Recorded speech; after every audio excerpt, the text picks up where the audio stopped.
కాదమ్మా, ఇప్పుడు ఏమీ చేయకమునిపై ఏం చేస్తున్నారు? I'm asking. ఏమీ చేయకపోయినా నువ్వు దబాయిస్తున్నావు. ఒక రాజకీయ నాయకుడు నువ్వే లాగేసి నువ్వే పోతూ నీకు పర్మిషన్ లేదు, నువ్వు ఇవ్వలేదు. ఇవ్వకపోతే మార్గం ఏంటి?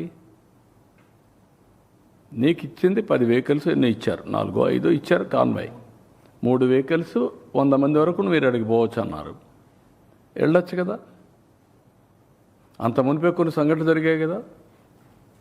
కాబట్టి ఇది నేనేమంటానంటే, ఒక పద్ధతి లేకుండా చట్టాన్ని ఉల్లంఘించే వాళ్ళని ఏమనాలి? ఇప్పుడు నేను పోయినప్పుడు విశాఖపట్నం నిలిపేశారు, నేను నిలిచాను. నేను పోలేదే, నేను దౌర్జన్యం చేయలేదే. తిరుపతిలో నిలిపేశారు ఎయిర్పోర్ట్లో, నేను పోలేదే. తిరుపతి దేనికి పోతా అన్నాను?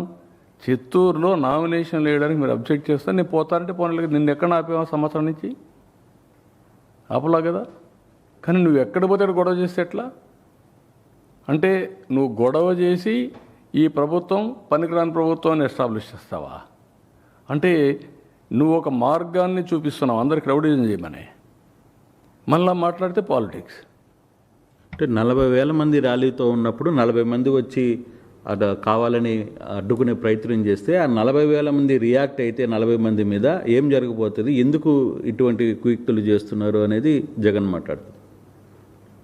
పొదిలి సంఘటన నేను అడుగుతున్నా, 40,000 మందిని మార్కెట్ యార్డ్కి తీసుకుపోతావు?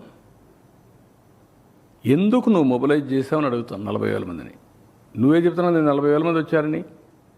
ఎందుకు 40,000 మందిని మొబిలైజ్ చేసావు? ఫస్ట్ ఆన్సర్ దానికి చెప్పు. లా అండ్ ఆర్డర్ క్రియేట్ చేయాలనే కదా.